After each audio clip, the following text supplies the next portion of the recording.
Hi, I'm Tim Marshall. Welcome to R&B Showcase, where we take you over, under, and through the decades with the best in classic to contemporary sounds. We have a special guest here on the show today. Now, he is coming to us all the way from Mobile, Alabama, and we're very excited to welcome back to the show a very talented musician, singer, songwriter, and recording artist. He's got a brand new single he's going to be sharing with us today. Welcome Van Williams Jr. to the show. How you doing, Van? I'm pretty good. How are y'all? Good to have you here with us, and joining us also my co-host Kevin White. Your first time meeting Kevin, right?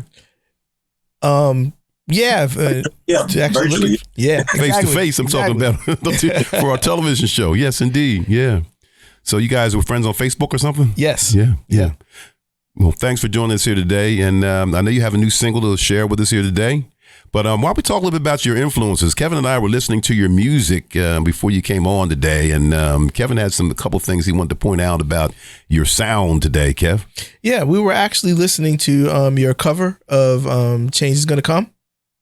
And what struck me is just listening to it, I heard the Manhattan's influence more so than the Sam Cooke influence. Could you talk to me a little bit about that? Were the Manhattans one of those groups that you kind of look to? Yeah. Truthfully, I didn't really get into the Manhattans until I was a little bit in teenage years. And my dad was a big Manhattans fan back in his day. He's always seen Manhattans in high school talent shows. And so I just kind of been around him, picked up on that part. But I grew to love Gerald Austin because he reminds me of Sam Cooke. Yes. But just the way he can bring a song to life, and just, he's actually one of my favorite singers. So I definitely patterned certain stuff out there. I definitely heard it. And it was like clear as day. My other question that I had for you was, I noticed that you tend to put your covers on YouTube and kind of like officially release the original material. I was wondering, did you ever think about releasing some of those covers as more of an official release than just a YouTube version? I have thought about it. I just know the business side of it. Yeah. You got to get with Harry Fox agency and get the the rights to do that stuff, because you could do it.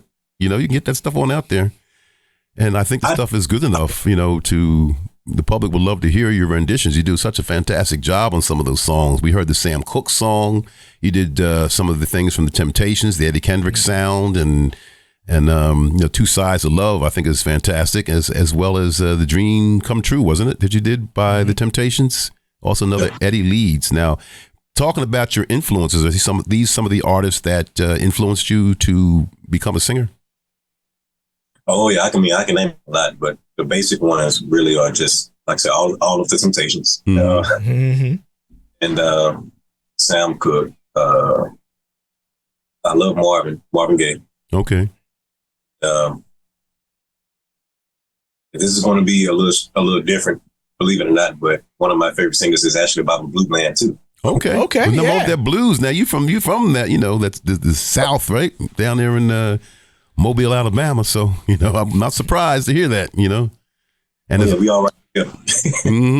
That's a good thing. That's a great thing. So those are some of the people that influence you to now. Have any of those artists heard any of your covers that you've done? Yes. Otis Williams has, Willie Green, Mario Carbino. And I want to say that's really it, though. Okay. But yeah, mainly those three. All right, tell us about some of the places you performed at, Van. You've done lots of performing experiences out there. Tell us about some of the places that you played. Well, I do a lot of local stuff right now, but I've been traveling, especially when I was in college. I did a lot of stuff then, but outside of that, I here locally just travel in the southern region and do a lot of weddings and different stuff like that. Okay. And while I'm doing a certain set list, I still will slide a few of my songs in there. Okay. Hey, nothing wrong with that, brother. So tell us about your roots. Now, you talked about the place you played. Your roots is that in the church? It's got to be. just came from there. All right. Me too. I went to church this morning too, so that's a beautiful thing. So you kind of, you're PK, preacher's kid, right? Yeah. Oh yeah. All right. So I'm sure Dad has had a lot of influence on you, and your mother, your parents, your family. They have. Like I said, I'm the baby of 5, so I okay. And then my sister, she's the oldest out of all of us, and she was a huge TLC fan, Escape, SWV, all of those. So that's all I heard growing up from her. And then I had another brother. He was more into the hip hop, but another brother was in jazz, and my sister that I give credit to, her name is Brittany. She's the reason why I'm a Temptation fan, because she brought the movie, came out. And, I had to be maybe 5 or 6 then. What came in 98, 99? 98, yes. Right. Yeah. Oh, what's talking about Phoenix Rising? No, well, yeah, in the movie. Oh, the movie came out in Phoenix Rising. It was 1998. So that's how you got into the Temptations and became a fan of the group. Yeah, because before that, I was just 5 Heartbeats fan. Oh, okay. That came out first, though. A lot of people think the 5 Heartbeats is a real group. You know, they were actually based on the Dells and groups like the Dells. But, you know, many people, it wasn't the same actor that played. Leon was in both, wasn't he, Kevin? Yes, he was. He was in both of those two great movies, 2 of my favorite movies, actually. Of course, I lean towards the Temptations also. Now, we talk about it. I've heard you do Eddie Kendricks. And how about Paul Williams? Is that somebody you would tackle as an artist? Yeah. He's actually like, I think it's because his range and his tone of his voice is, if I do, like, we sing a Temptation song, it'll be one of his songs, like live, like in front of people. So it's a comfortable range for me, I would say, within my natural voice, because I'm a baritone too. But yeah, I definitely love all of his songs. I was just listening to The Lord's Prayer this morning. They did when Motown released a gospel album years ago. But his version of The Lord's Prayer is like, give you chills when you listen to it. So check it out if you ain't heard it yet. I haven't heard that. Yeah, I've heard it. Yeah, that's one of the things we talked about on the radio about, now we talked about those cover songs you done. You did the Farewell, My Love. Now, tell us about that how you did all those parts to that, because that bass. Now, both of us thought it was Willie Green on the bass, because you did a good job on it. Tell us about how that came together. Well, like I said, just years of studying the temps, and I've always been a student of them, and I always try to tackle each part. For some odd reason, it just naturally kind of came. And thank God he blessed me with a voice that can get deep enough. But I've always loved how they can edit his way up here and all in between and Melvin at the bottom. It remind me of church, like that gospel sound. And I think that's another reason why I kind of love them so much. So, but so was most of your training in the church though, or did you do some in school, like just school choir? Or? Started off in church, and I was in the choir. I was in a band as well, play drums, and but yeah, I sung bass in the choir. Oh, you sung bass in the choir? Interesting. Okay, so where'd the tenor come in? How'd the tenor come in? Tenor part? Can't even honestly answer that, but it just kind of stuck as a kid. I always, me and my brothers, we always imitated the Temptations, the movie. We would do the whole thing from the beginning to the end, and by the youngest, I was always headed. Okay. So I guess that part just kind of naturally stuck. Yes. But all right, so you said you played several instruments. Tell us about the instruments that you play and how you learned how to play all these instruments. How did this come about? Well, my main instrument is guitar, but play piano and drums. That's really all it is. But one of my older brothers, he taught me how to play guitar. He played bass, and you know how it is, little brother just trying to be like big brother. I just wanted to sing. I got tired of seeing him, watching him do it, so I just let me try it. And I've been playing now. I'm 30 now. I've been playing since. So how long were you playing now? I'm 30 now. I've been playing since I was 12. Oh, okay. So that's a long time. Okay. Do the math, Kevin. I'm not a math teacher. I do teach, but I'm not a math teacher. Carry the one, divide it. Let's get it. Any desire to sing with any groups, though? I mean, you do all these harmony and stuff, and love to. Huh? I would love to. It's been a dream of mine to do that. Be vocal. Okay, cool. Do you usually perform your performances solo, or do you have like a band that you work with? Well, if I'm singing, solo. Mm-hmm. I do gig a lot. If I'm gigging, I'm just playing guitar. Okay. Singing, I sing background too. So, but if I'm just singing, like I said, I do a lot of weddings, but I do that. It's just a kind of solo, and I have tracks and stuff I play with. Right. Now you talked about doing wedding singing. Are you singing as a solo at the wedding, or are you performing with a wedding band? It depends on the gig, I guess, right? Depends on the gig, yeah. I've done both, but more so, there's a lot of small get-togethers with, small weddings. So a lot of times they just want one singer with just however I guess cheap. They say it's cheap. So depends on what they're asking for, I guess, huh? Yeah. So tell us, like, about the television shows you've done. You did a couple television shows, right? Performances at Pepsi Soundstage, was it, and Fox Studios event? Yeah, here locally, local news stations do Fox 10, Pepsi Soundstage is the show that they have on there, and just different news stations here. They have little stations that they give to promote upcoming music. So, but I do a lot of local stuff here. You were on there quite a couple of times though for that, right? I know I'm back soon. This new single, so I'm going back. I'm looking forward to hearing about this new single. Now let's talk about your recordings. Now, what studio are you using to do your recordings, and how's it coming about for your recordings, man? Well, it's inflation going around, so everything went up. Okay. But and I'm grateful the guys blessed me with the gifts enough to actually do it myself. So I actually do myself in the bedroom. Oh, okay. All those songs were recorded in your home studio. Excellent. Good sound, though. It sounds good. Very good. Excellent. And now are you talking about the tracks that you put on your current album, Soulful Experience? Yeah, the whole album was done in my room. And wow.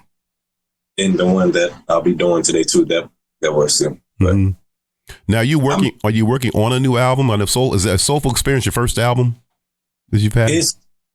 Yes, it's my first album. I say it's my first album. But because before that I did like a small EP like years ago when I was in college, so I don't really count that. But the Soulful Experience was my first serious one, and I'm currently working on another one as well.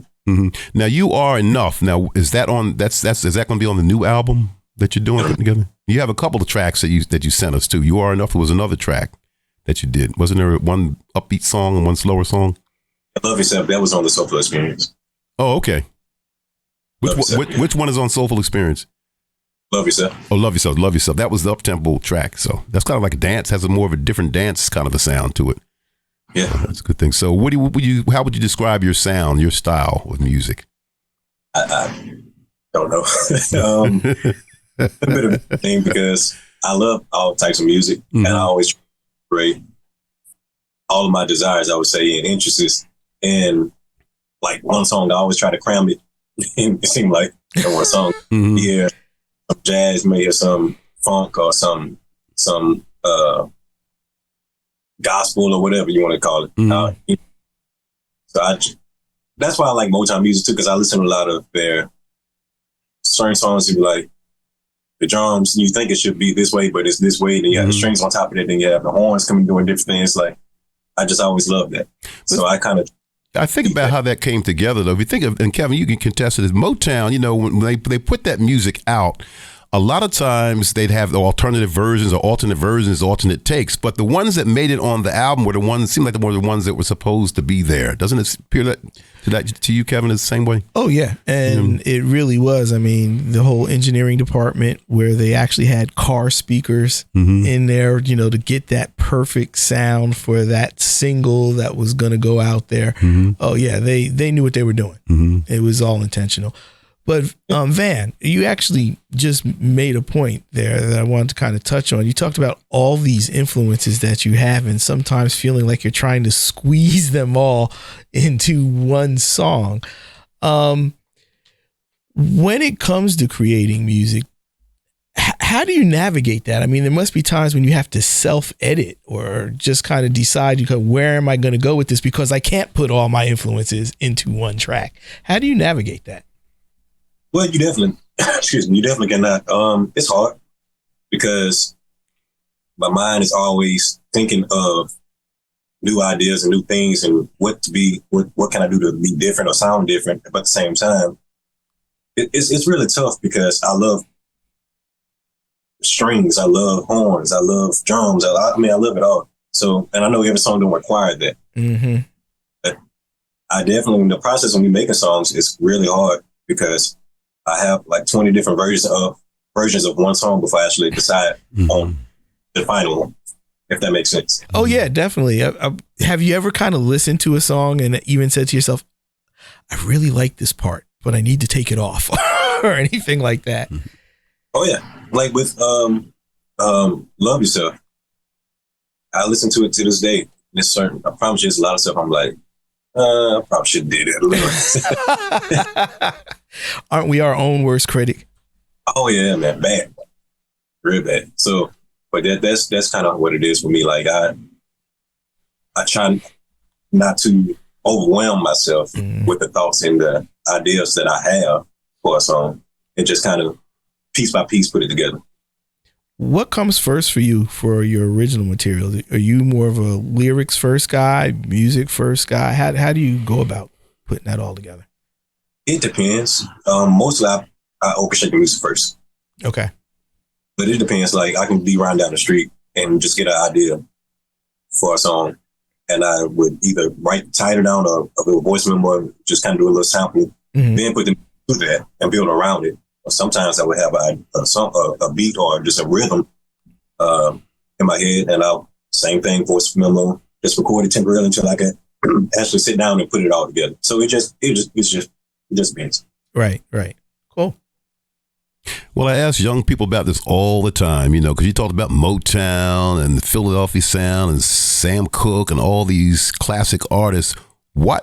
I understand you have family members and everything, but why this music? Why not the current music? Why did you what made you navigate toward this quality sound? I want to say, not saying that that's not quality, but you know what I'm getting at. Be very careful on how I answer this. So, not to put you on the spot, though. Hell, you did. Okay, well, go for it, brother. I feel like the soul of music has changed. That makes sense. I feel like a auto industry plant or something. You have the process of making a car. The similar line, pretty much what I'm saying. Versus now it's just whatever, instant. Like it's just the process and the I'm trying to keep the right words to stay out of trouble. The process is different because I feel like now it's just music. I don't think nobody really appreciated the art and the what music really can bring to somebody's life anymore. I think now it's just strictly just for the dollar. That makes sense. Because you talk about the strings and the horns, you talk about like Phil Spector's Wall of Sound. That's what reminds me of Kevin or the Sound of Philadelphia or MFSB, Mother, Father, Sister, Brother, and, all the great orchestras and orchestration. So, to have that appreciation is really a great thing. And, we're looking to the younger generation. I don't know what they call it, X, Y, Z or Zen or what do they call it now? Whatever they call it. You're part of it. So, yeah. Well, we're looking for you guys to keep this stuff out there for us, because it was passed on from our parents too, pass it on to us. And we really enjoy and appreciate this music. We know that it's quality stuff. It's good music. And, it's just clean lyrics and just such quality family stuff. And we want to keep that out there and pass it down. So I agree 100%. Music is definitely a vibration and a mood. And I feel like I said before, few weeks ago, I think it's definitely a different agenda being pushed now than ever. And it's pretty obvious. But you still have artists out there that does make good, clean music and good stuff that you can listen to with anybody. Not just you listen with your parents or your grandparents or whoever. I enjoy it. So I know there's a few artists out there that still trying to, Mm-hmm. you know, keep that alive. Who are some of the ones out there now you would think would be those quality artists that, you know, we kind of all grew up with? Yeah, I was just about to ask that question. I would tell you one of my favorite artists right now that he's famous, but I feel like he doesn't get enough recognition is Alan Stone. He good, clean music. It's fun. And I'm gonna send you some music for him so you can listen to him. Okay. All right. Who's that new guy that sounds like Marvin Gaye? What is that? There's a new guy out there. I don't know. October somebody, yeah. October somebody. Yeah, him too. Yeah. They got Silk Sonic that they came out Silk with. Sonic is excellent. I really like their sound, you know. That group is really good. I hope they do something else. Anderson .Paak and Bruno Mars, you know. Mm-hmm. I like to see them do something else out there. So, Soulful Experience, with your current project, Soulful Experience, you're putting together a new album, and any plans to go out and perform live with this new material? Yeah, I actually just finished school, so I actually have more time to do something. Okay. Nice. All right. So, but yeah, definitely. Start up this next year album. I'm planning now, but start next year album, pick up things and get the ball rolling. Well, as an educator, I'm glad to hear you. That you said the magic words. You're going to go out and finish school, because that's important to have that foundation and that background, you know, because it's very difficult to make it out there as an independent artist, you know, out on the scene. And those just rely on just the music, you know, it's you know, you have to have something else to go along with that. And a lot of people don't really see that, but that's, you know, it is what it is. You got to pay the bills, you know. Oh, yeah. I mean, you like I said, nowadays it's tough to make it on your own, at least sometimes. Because like I said, inflation and everything is going up now. Mm-hmm. So you got to definitely have, you know, something to fall back on. But I'm grateful that I still have the ability and the chance to, you know, do gigs and other things as well and still record, because that's truly the number one passion. Mm-hmm. Well, working that day job doesn't take away from the art either. You know, people think that, you know, I teach television production and radio, and I teach culinary arts in a local high school. And I still do my radio show on the weekends. I've been on here for over 30 years doing this R&B Showcase radio show and television show. So, you know, we still get to do what we need. We still do what we do, but you still got to have that foundation that, you know, got to make the ends meet. So that's a good thing, man. That's true. Let's talk about meeting Dr. Otis Williams of the Temptations. Now, you got a chance to meet, you know, you covered a lot of his material. What was it like to actually meet him in person? Tell us about that experience. Share that with our audience. It still feels like a dream when I think about it, when you bring it up. I didn't know. I went to the concert just to go to the concert. I always do when I come to Biloxi, Mississippi. That's the closest to me. Mm-hmm. And I always go. I've been going since I was a kid. And I didn't find out about this concert until like the day before. Okay. So luckily they had some tickets. So I bought a ticket. I went by myself too. Okay. Okay. Took care of business. Well, I was going just to go. Mm-hmm. And that's when Willie Green and Mario was still in the group. Mm-hmm. And I just happened to catch the drummer with Derek. Mm-hmm. And I just asked him, you know, this is not the first time I talked to him, because every time they come out, hang around and kind of talk to the band a little bit. Mm-hmm. I called him this time. I said, man, I don't want to sound like a pest or anything like that. I said, but I've been trying to meet him since I was a kid. I said, it would be too much of a hassle if I got a chance to meet him and just sing a couple of seconds of a song for him. And I'm truthfully thinking he's going to say no. Mm-hmm. So I just prepared myself for that. So right. First was, are you ready? And I said, oh, you for real? He said, yeah, meet us. He said, we're going to get dressed, change clothes, and meet us down on the bus in front of the hotel in about an hour and a half.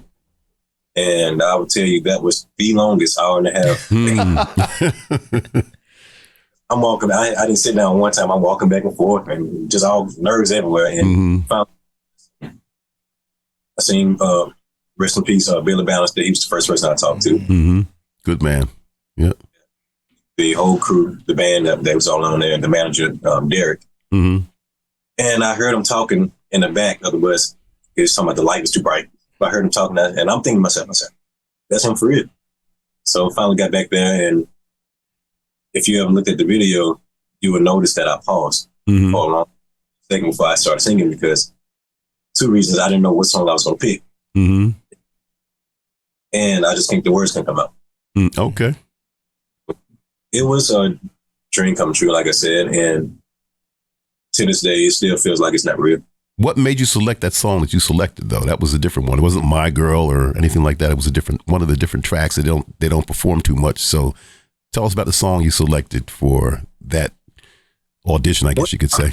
I'm a huge Temptation fan, so I love all the other tracks on the albums. Mm-hmm. Was if not more than the hits. Okay.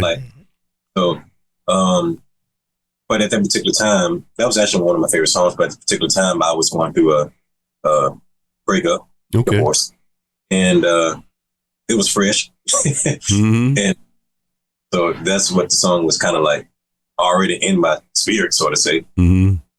Like that's just kind of what I went with. I know I can kind of give it more passion behind it because of what I was going through at the time. So. Well, it's nice to be able to go out there and sing from the heart. There's nothing that can compare to that, that real emotion and putting yourself into that song, making it more than just about the lyrics. And that's a good thing. So how do you prepare yourself to perform, though? Everybody has something to go through. How do you, Van Williams, prepare yourself to go out and perform a song? A lot of rehearsing, for one. But silence. I love silence to kind of clear my mind. Like I don't like too much around me or too much going on, if that makes sense. Mm-hmm. Because I know once I'm about to perform, it's going to be noise anyway. Mm-hmm. So I just like to kind of get to myself and just kind of have some silence and just think things through and kind of pre-plan what I'm going to do and say or how I'm going to do it and say it. And it's pretty much simple. I just like silence. Mm-hmm. Well, tell us about the song you're going to do for us here today. You got a new song, and this is going to be from the new album? Yes, sir. Okay, tell us about the new track. It's called Believe, and you probably could tell I'm on an inspirational kind of say with love yourself and you are enough, and the reasoning behind that is because I said before I pay attention to a lot of things going on around me, and it seems like not everybody, but most people are like in a down state, depression, and I haven't seen so much suicide in my life. Wow. It seemed like lately. So, but I believe in speaking positive things over yourself. And so this particular song, Believe, is basically something that I wrote beginning of this year, actually. It's basically saying that I believe that one day my hard work is going to pay off and that all of my dreams are going to come true. And that just keeping that positive energy and positive vibe about everything. Just keep believing that. I really believe with my heart that it's going to happen. Well, that's a beautiful thing, man. And Kevin, you about ready for this performance, this live performance? I cannot Well, Van, we about ready to make this thing happen. So we're going to feature him live on the R&B Showcase television show. Here's a very special performance from our special guest coming at you live from Mobile, Alabama, Van Williams Jr. Let's give it up for Van. Thank you.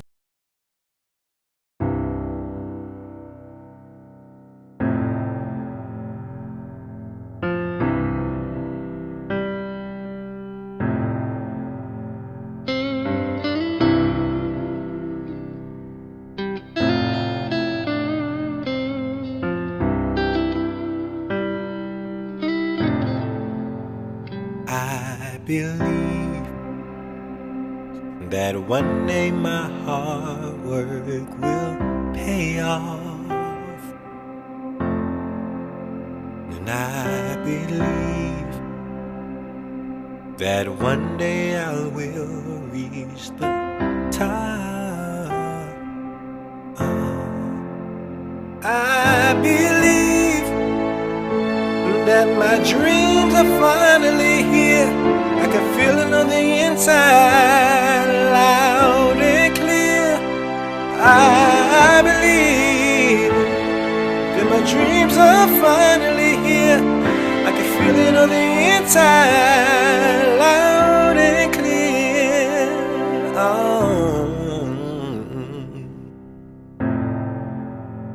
I believe.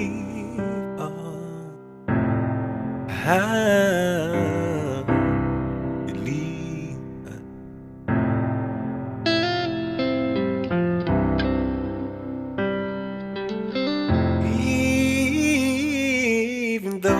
these dreams sometimes may seem far away, far away. I write these words down and repeat them every day. I believe that my dreams are finally here. I can feel it on the inside, loud and clear. And I'm thankful that my dreams are finally here. I can feel it on the inside, loud and clear.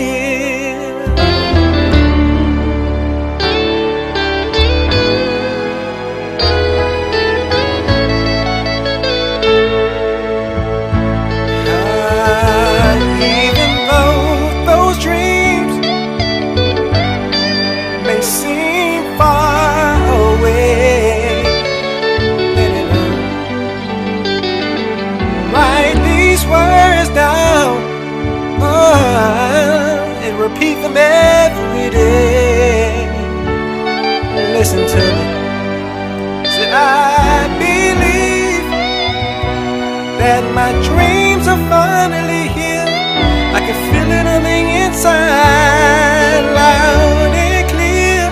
And I'm thankful that my dreams are finally here. I can feel it on the inside, loud and clear.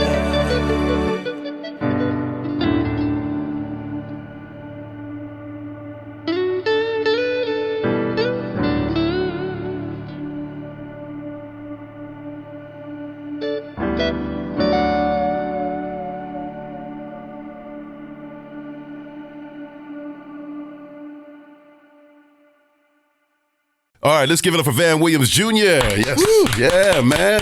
Great job on that track, brother. He's sounding good, man. I like the song. I love the lyrics. And you sound good, man. It's a beautiful job. And you're playing that guitar. And so that's going to be any word on what the next album may be called? No idea yet. That's a great title. Yes. But the Kevin requested it and I'm requested. You got to put some of them covers on that album, man. Those covers are just fantastic. Include them in with those new tracks, those independent tracks, man. You have a nice solid package, for people to, listen to you and get a gist of who Van Williams Jr. is, man.